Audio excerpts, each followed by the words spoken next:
तो आदाब, नमस्कार, गुड इवनिंग, सत श्री अकाल। एक बार फिर आप तमाम लोगों का स्वागत है क्राइम तक की कहानी के इस एपिसोड में। उम्मीद है पूरी फैमिली अच्छी होगी।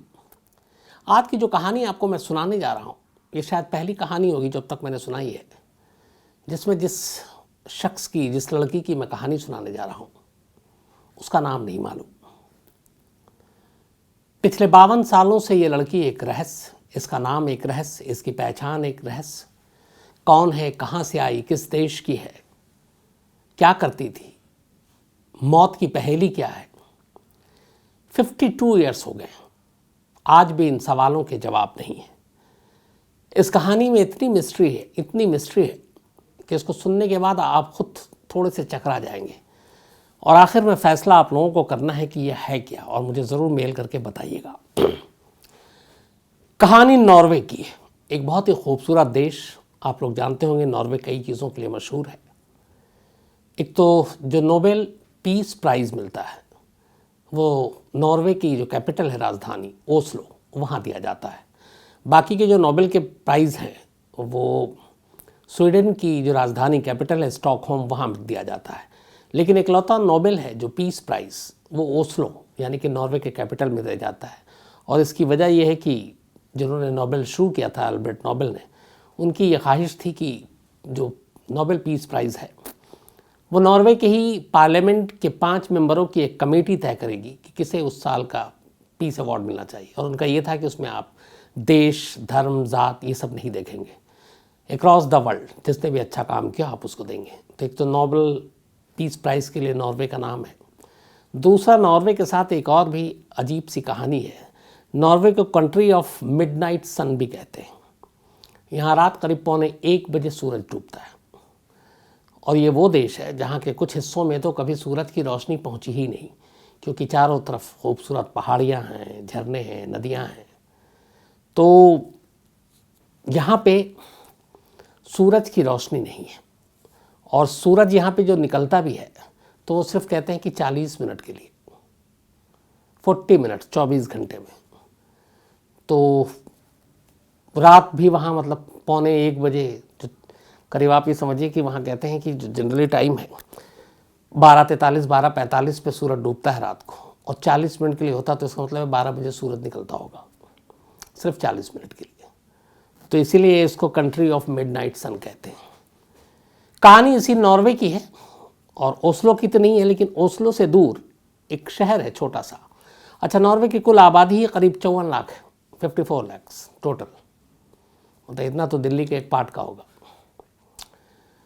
तो नॉर्वे में एक जगह है बर्जन, खूबसूरत वैली है यहाँ पे, और यहीं पे एक आइस वैली भी है। और इसी वैली की ये कहानी है। बात है 29 नवंबर 1970, 29 नवंबर 1970 को एक शख्स अपनी 2 बेटियों के साथ इसी बर्जन की वैली में, आइस वैली में घूमने के लिए सुबह सुबह पहुंचता है। और वहाँ पे जब वो जाता है तो अचानक वैली में एक पहाड़ी पर एक मंजर दिखाई देता है। एक महिला जो औंधे मुँह पड़ी है और साफ देख के लग रहा है कि लाश जली हुई है। वो एक लड़की की लाश थी, बुरी तरह से जली हुई। वो फ़ौरन घबराता है अपनी बेटियों के साथ। जब ये लाश देखता है, लोकल पुलिस को खबर करता है, लोकल पुलिस वहाँ पहुँचती है, उसके बाद तफ्तीश शुरू करती है। तो अजीब बात यह थी कि लाश औंधे मुँह थी, लाश का पूरा चेहरा जला हुआ था, सामने का चेहरे के साथ सारे जो फ्रंट पोर्शन है वो भी जला हुआ था, लेकिन पीठ में कुछ नहीं हुआ था। और पीठ सलामत, तो पीठ की तरफ के कपड़े भी सलामत। अब पुलिस वहाँ पहुँचती है। वहाँ पहुँचने के बाद लाश के आसपास देखती है तो लाश से कुछ दूरी पर वहीं एक पत्थर पे कुछ सामान भी पड़े मिलते हैं, जिनमें एक टूटा हुआ छाता था, अम्ब्रेला, कुछ जेवर थे उस लड़की के, नायलॉन की रस्सी थी, एक प्लास्टिक वाटर बोतल थी वहाँ पे, एक पर्स था और ब्लू कलर का रबर बूट्स थे डिज़ाइनर। लेकिन कोई आईडी, कोई पहचान नहीं थी। पुलिस ने जब तफ्तीश की, अब कोई आईडी, कोई पहचान नहीं कि मरने वाली कौन है। तो जब उसने कहा कि चलो कुछ देखते हैं, लेकिन अजीब चीज़ देखने को ये मिली कि कि वहाँ पे जितने भी सामान मिले थे उनमें से हर एक पे जिस पे लेबल होना चाहिए उस लेबल को मिटा दिया गया था। जो लड़की ने कपड़े पहने थे उसके लेबल काट दिए गए थे। यहाँ तक कि जो पानी के बोतल थे उस बोतल पे जो प्लास्टिक का लेबल चिपका होता है उसको मिटा दिया गया था। जो बूट्स पे कुछ मार्क होते हैं उसको भी हटा दिया गया था। कोई ऐसी चीज़ नहीं थी जिससे, जिस लेबल से, जिस मार्क से ये पता चल सके कि ये लड़की कौन है, उसकी आइडेंटिटी क्या है, उसकी शिनाख्त क्या है। चेहरा वैसे ही जला हुआ था तो फोटो आप चेहरे को आप दिखा नहीं सकते थे। अब सवाल ये था कि ये लड़की कौन है। पुलिस ने इसके बाद तफ्तीश की, लोगों से मदद मांगी कि कोई चश्मदीद आए, कोई विटनेस आए, लेकिन ऐसी कोई चीज़ आई नहीं। और इसी के बाद फिर ये हुआ कि जब कोई है नहीं तो क्या करे। लड़की का नाम नहीं, चेहरा नहीं, पहचान नहीं, कुछ भी नहीं था। इसके बाद इस लड़की को एक नाम दे दिया गया, आइसडेल वुमेन, बल्कि ईजडेल वुमेन।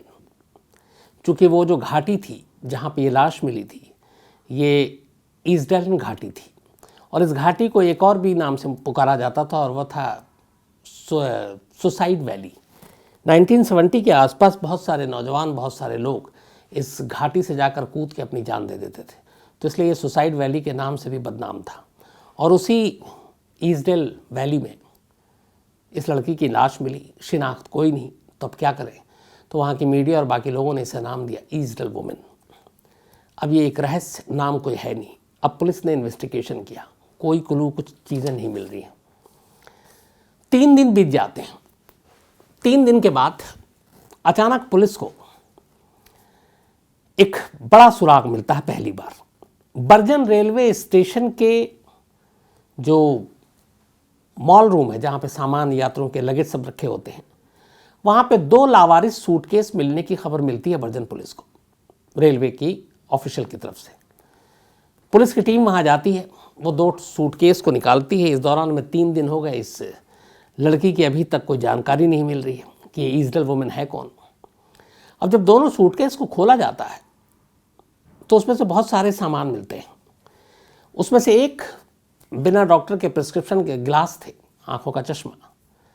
अब उस चश्मे के फिंगरप्रिंट्स को निकाला जाता है, फिंगरप्रिंट, और उस ईजडेल वुमेन की जो लाश मिली थी उससे मैच किया जाता है। इत्तेफाक से ग्लास पे जो फिंगरप्रिंट था वो उस लड़की से मैच कर जाता है। अब इससे ये पता चला कि ये दोनों सूटकेस उसी लड़की का है जिसकी लाश 3 दिन पहले मिली है, फिंगरप्रिंट्स के थ्रू। अब सवाल ये है कि लड़की की लाश वहाँ वैली में और यहाँ 2 सूटकेस रेलवे स्टेशन पे बर्जर के, इन दोनों का क्या रिश्ता, क्या ताल्लुक। इसके बाद अब पुलिस उस सूटकेस को की तलाशी लेती है। उस सूटकेस से बड़ी अजीब अजीब चीज़ें निकलती हैं। उस सूटकेस से पुलिस को एक टाइम टेबल मिलता है, मैप्स मिलते हैं नॉर्वे और आसपास के, अलग अलग विक्स मिलते हैं जो लड़कियां पहनती हैं, कई कलर में, कई डिज़ाइन में, मेकअप का किट मिलता है और एक एक्जिमा क्रीम मिलती है,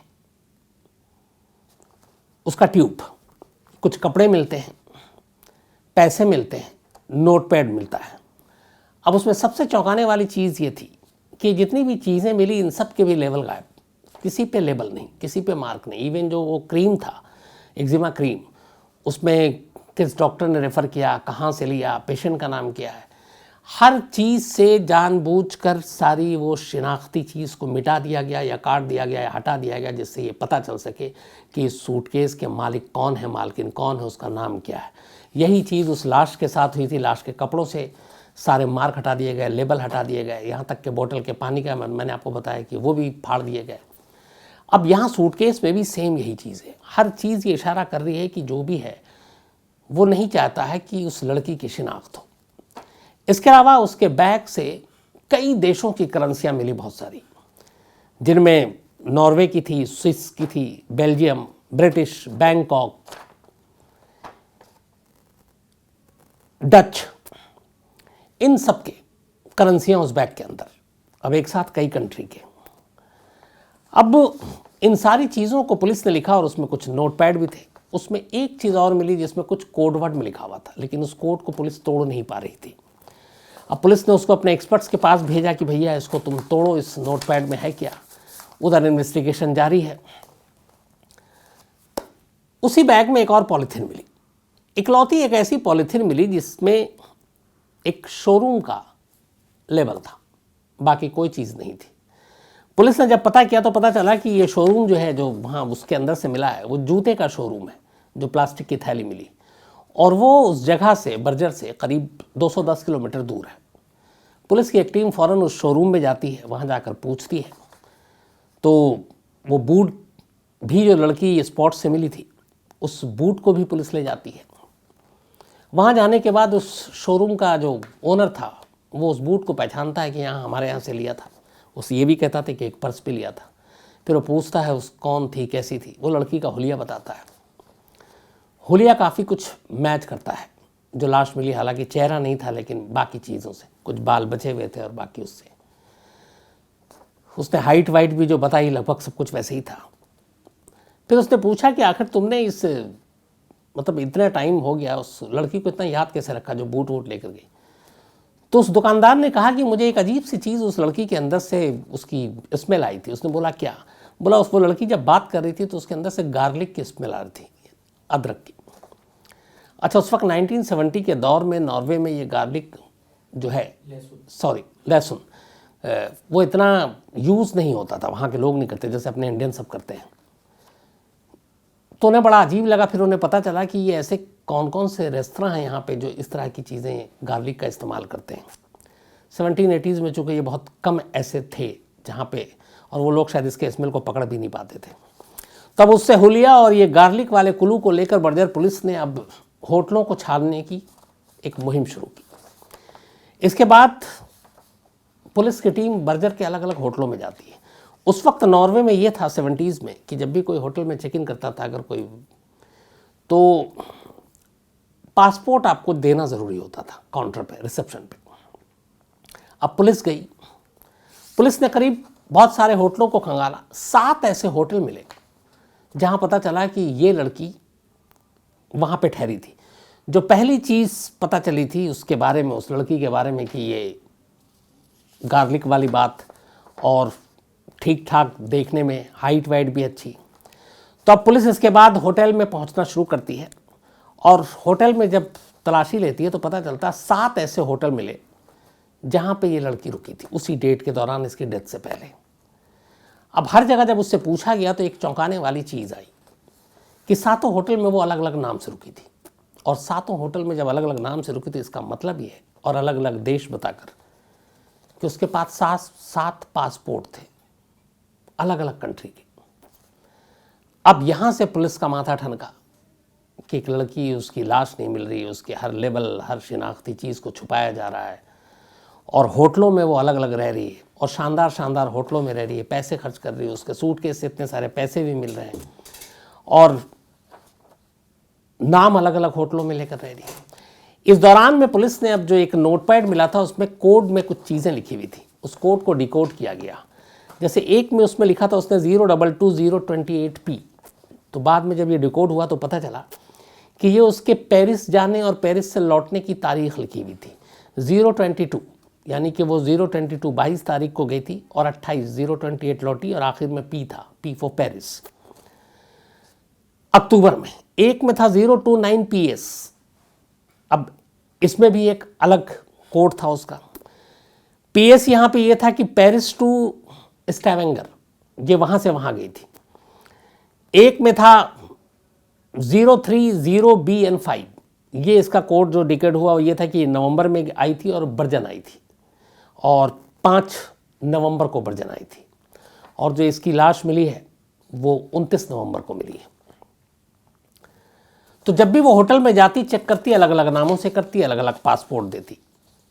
अब ये सारी चीज़ें होती गई, इसके सारे होटल्स के भी डिटेल आते गए, लेकिन कोई क्लू, कोई सुराग नहीं मिला।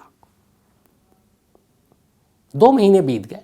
2 महीने के बाद नॉर्वे की पुलिस ने कहा कि अब बहुत कुछ हो गया, हमने बहुत कुछ कर लिया, कुछ मिल नहीं रहा है, तो इस केस को क्लोज कर दो, क्योंकि कोई सामने भी नहीं आ रहा, मीडिया में भी दे दिया, पहचान हो नहीं रही है। इससे पहले हुआ ये कि एक ऑटोप्सी रिपोर्ट आई, पोस्टमार्टम की रिपोर्ट।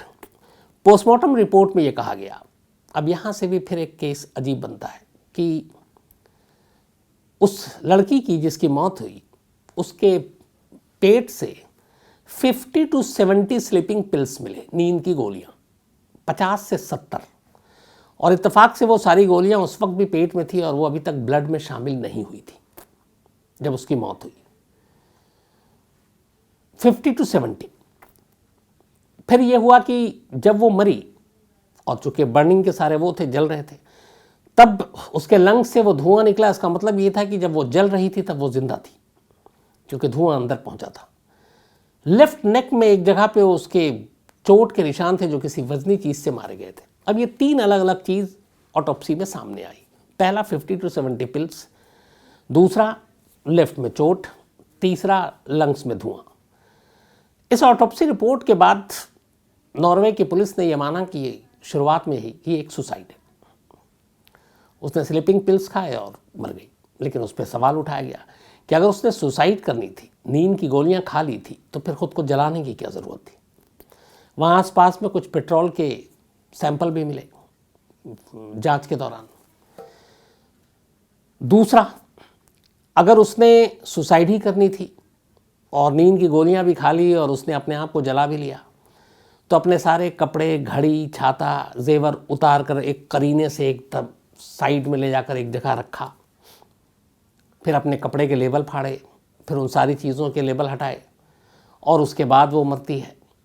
तो ऐसा कैसे पॉसिबल है। और ये दोनों भी चलो कर लिया, तो फिर ये जो ब्लंट ऑब्जेक्ट, एक भारी चीज़ से उसके लेफ्ट गर्दन के ऊपर निशान है, वो चोट कहाँ से आई। इन तीनों सवालों के जवाब नहीं थे। लेकिन फिर भी नॉर्वे पुलिस ने कहा कि और कोई क्लू मिल नहीं रहा। उन्होंने कहा कि एक सुसाइड है, और इस केस को उन्होंने कहा बंद कर दो। 2 महीने के बाद ही, ये बात है जनवरी 1971 की, इस ऑटोप्सी रिपोर्ट में एक और बड़ी अजीब सी चीज आई। उस मरने वाली के दांत के पता चला कि जो उसके दांत हैं उनमें से 14 दांत ऐसे थे जिसको फिल कराया गया, और वो सारे गोल्ड के थे, सोने के। और उसके दांत की बनावट बड़ी अजीब थी, और जिस तरीके के डिज़ाइन थे और जो फिल करके बनाए गए, वो नॉर्वे के नहीं थे। वो लगा कि ये कहीं ईस्टर्न यूरोप या फिर वेस्टर्न यूरोप वहाँ के थे। लेकिन उस दांत को भी संभाल कर रख दिया गया, उसके टिश्यूज़ को भी संभाल कर रख दिया गया। आगे और कोई इनको जांच करनी नहीं थी। 2 महीने बाद केस क्लोज कर दिया। लेकिन थोड़ी बहुत जो उनके सूटकेस और बाकी चीज़ों से सामान मिला, तो उन्होंने अंदाज़ा लगाया कि लड़की कैथलिक है, क्रिश्चियन। तो उन्होंने उसी हिसाब से कुछ पादरियों को बुलाया और कहा कि इसका अंतिम संस्कार कर देते हैं। लेकिन एक चीज़ का ख्याल रखा, वो ये कि अगर कल को इस लड़की की शिनाख्त हो जाए, इसके फैमिली मेम्बर आ जाए, बॉडी क्लेम करें, तो क्या हो। तो उसके लिए बाकायदा एक कॉफिन तैयार किया गया, जो लेप के साथ ख़ास ऑर्डर देकर बनाया गया। उसमें उस बॉडी को रखा गया ताकि आने वाले कितने भी सालों में ये बॉडी ख़राब नहीं होगी। अगर कोई क्लेम करने आए, इस लड़की का आइडेंटिटी क्लियर हो जाए, तो फिर उसके फैमिली को ये बॉडी निकाल कर सौंपा जा सकता है, वो उसके आखिरी दर्शन कर सकते हैं। तो ये सारी चीज़ें करते हुए बर्जन में ही, इस ख़ास कॉफिन में, जिसमें बॉडी ख़राब डिकम्पोज नहीं होगा, 5 Feb 1971, 5 फरवरी 1971 को बाकायदा कैथोलिक रीति रिवाज के हिसाब से इस कॉफिन को वहाँ पे कब्रिस्तान में दफना दिया गया। बात आई गई हो गई, वक्त बीतता गया, 2016 आ गया, मतलब 70 की ये बात है, तो 46 साल बीत गए। 2016 आया। अब साइंस भी तरक्की कर गया, फॉरेंसिक साइंस भी, डीएनए भी, बहुत सारी चीज़ें उस वक्त थी नहीं। तो अब उसके बाद ये हुआ कि इस केस को दोबारा खोला जाए, और इस केस को दोबारा खोलकर सबसे पहले तो पता किया जाए वो लड़की है कौन। फिर से कवायद शुरू हुई। बहुत अच्छा, बड़े बड़े जो वहाँ के क्राइम जर्नलिस्ट, फॉरेंसिक एक्सपर्ट्स, ये केस उनके लिए भी एक नज़ीर थी, एक एग्जाम्पल। ये सब लगे हुए थे। कई पुलिस अफसर जो उस वक्त थे, उनके बेटे कि मेरे फादर, मेरे वो लोग नहीं कर पाए सॉल्व, मैं करूँगा। तो एक केस स्टडी के तौर पर इस केस को लोगों ने हाथों हाथ लेना शुरू किया। तो बहुत सारे लोग लगे रहे। 2016 में ऐसे ही कुछ लोगों ने कहा इस केस पे दोबारा काम करते हैं। अब केस पे दोबारा काम शुरू किया गया। 2 चीज़ें सबसे इंपॉर्टेंट थी, उन 2 चीज़ों को उठाया गया। पहला, उस लड़की के जो दांत थे, और उस दांत के हिसाब से जो उसकी ख़ास बनावट थी, उसके जबड़ा और वो, तो वो उससे उसकी आइडेंटिटी पता करने की कोशिश करनी थी। लगे इसमें एक्सपर्ट, दांतों के ऊपर पूरा रिसर्च किया। उस रिसर्च के बाद पता चला कि ये जो दांत है ये 2-3 चीज़ों से उन्होंने जो बनावट थी और जिस तरीके का डिज़ाइन था, तो उन्होंने इशारा दिया कि ये कहीं ईस्टर्न यूरोप के किसी देश की रहने वाली लड़की है। अब बात सिर्फ इससे नहीं बनी, इन्होंने कहा कि इससे और भी कुछ आगे बढ़कर किया जाए। तब उन्होंने और टेस्ट किया कि उस दांत के ज़रिए उन्होंने ये पता लगाने की कोशिश की कि शुरुआत में बचपन से लेकर ज़्यादातर वक्त तक उसको एक टेस्ट है जिसको शायद ऑक्सीजन टेस्ट कहते हैं, तो उसमें किस तरह का वो पानी पीती थी। ऑक्सीजन स्टोप एनालिसिस, इससे ये पता करना था कि ज़्यादातर जब ये बड़ी हो रही थी बचपन से, तो ये पानी जो पीती थी वो किस तरह के पानी थे, कहाँ के पानी थे। देखिए साइंस कितनी तरक्की कर रही है, उससे पता करना। इसके अलावा एक था एस्ट्रोनोटम स्टोप एनालिसिस, किस तरह की ये खाना खाती थी। हर एक शहर का, हर एक इलाके का अपने अपने खाने का दस्तूर होता है, उनकी चीज़ें अलग होती हैं, मसाला अलग होता है, ऑयल अलग होता है। तो उससे कि जब ये बड़ी हो रही थी तब इसने कहाँ का कैसा पानी पिया, किस तरह का खाना खाया, ताकि उस ओरिजिन, उस जगह के बारे में पता किया जा सके।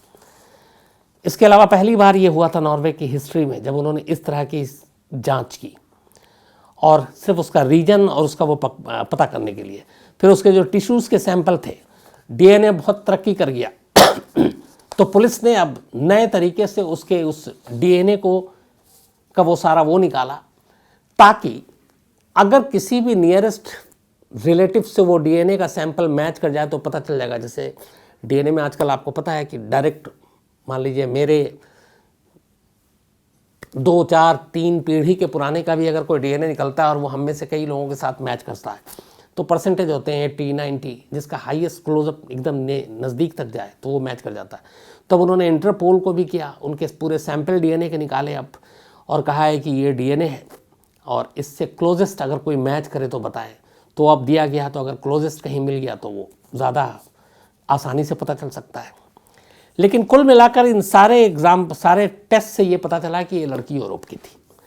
अब सवाल है कि ये थी कौन और क्यों, क्या हुआ।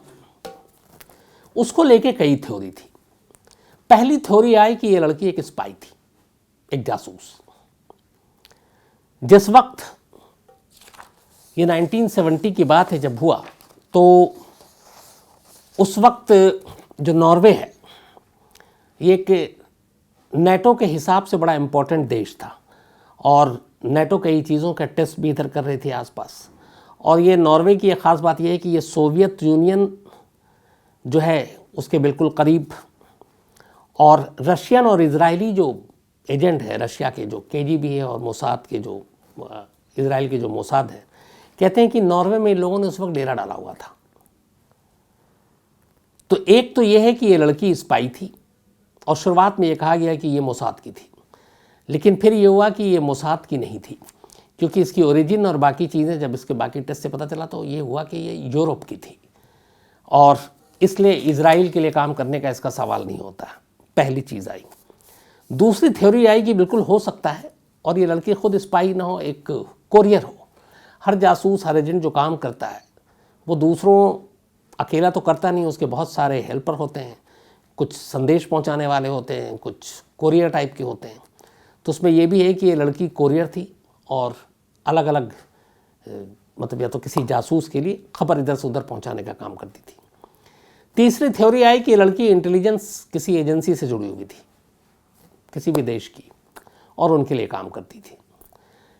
लेकिन इन तीनों जो थ्योरी है उसको लेके लोगों की ज़्यादातर एक राय है कि चाहे ये कोरियर हो या एजेंसी के लिए हो या फिर किसी देश की जासूस हो, बट इसका कनेक्शन कहीं ना कहीं स्पाइंग से था, जासूसी था। उसकी वजह ये थी मल्टीपल पासपोर्ट, 7 पासपोर्ट अलग अलग जो होटलों में रही, अलग अलग देशों की करेंसी, फ्लुएंटली अलग अलग लैंग्वेज बोलना, स्मार्ट, और जो कोड वर्ड में उसके सारे नोट्स मिले, जिस तरीके का सूटकेस मिला, ये सारी चीज़ें कह रही थी। और पैसे इतने कि कहीं भी आप अच्छे अच्छे होटलों में आने जाने, ये सारी चीज़ें स्पाई की तरफ ही ध्यान दिलाती हैं कि एक जासूस थी।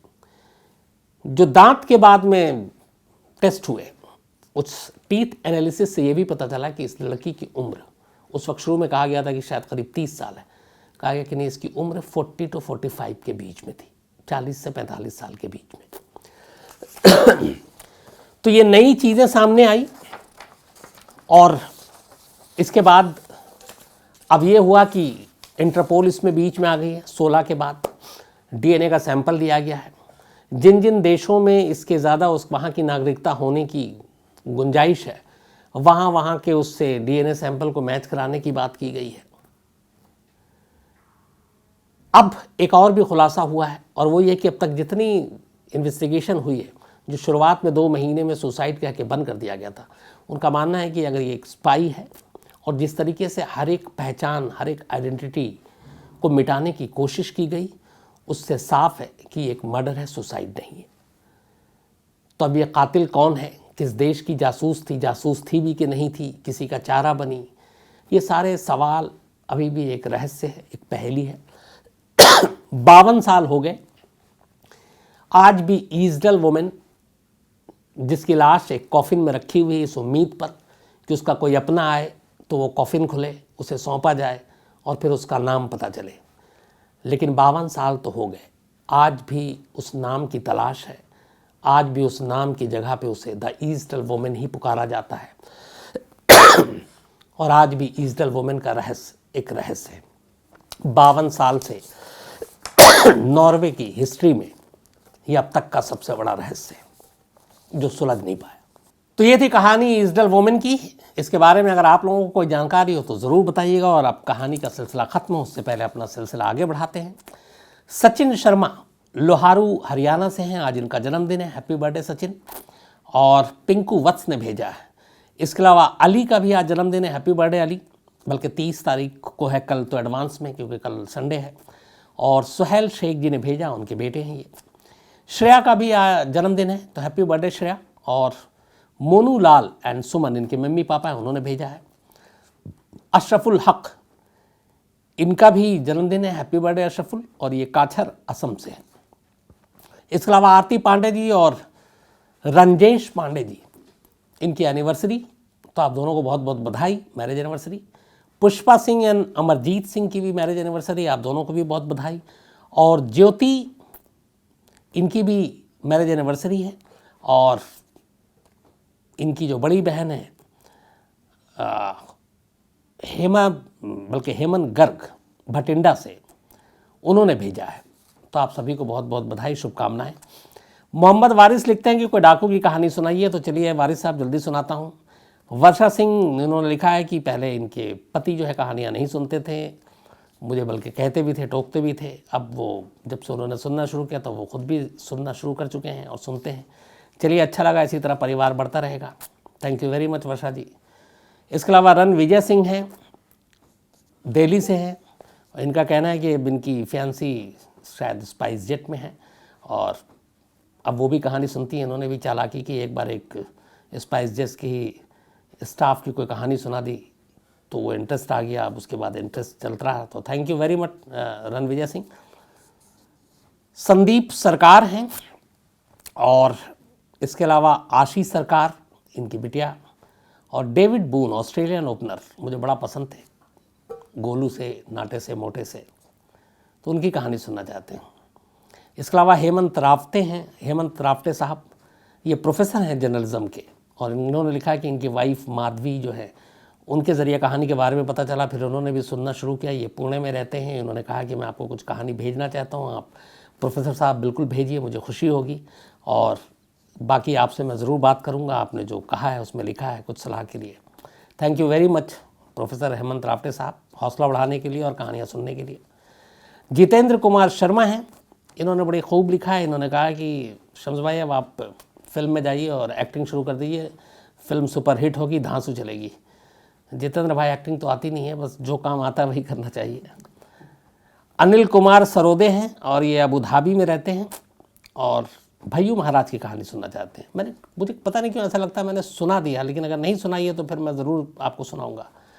राजेंद्र सिंह हैं, ओम सिंह हैं, अभय सिंह हैं, रविंद्र सिंह हैं, राज भैया हैं, देवेंद्र सिंह हैं, इसके अलावा दौलत सिंह हैं, भानु प्रताप सिंह हैं। ये सभी जो है गाँव गेंदलिया भीलवाड़ा राजस्थान से हैं, सभी एक साथ कहानी सुनना चाहते हैं, थैंक यू वेरी मच। और ये लोग मुजफ्फरनगर दंगा की कहानी सुनना चाहते हैं। इसके अलावा उदय राज है, इनका कहना है कि पुलिस ने कोई ऐसा केस चमत्कार की बदौलत सॉल्व किया हो तो ज़रूर बताइएगा, मैं ढूंढूंगा उदय जी और फिर सुनाऊंगा।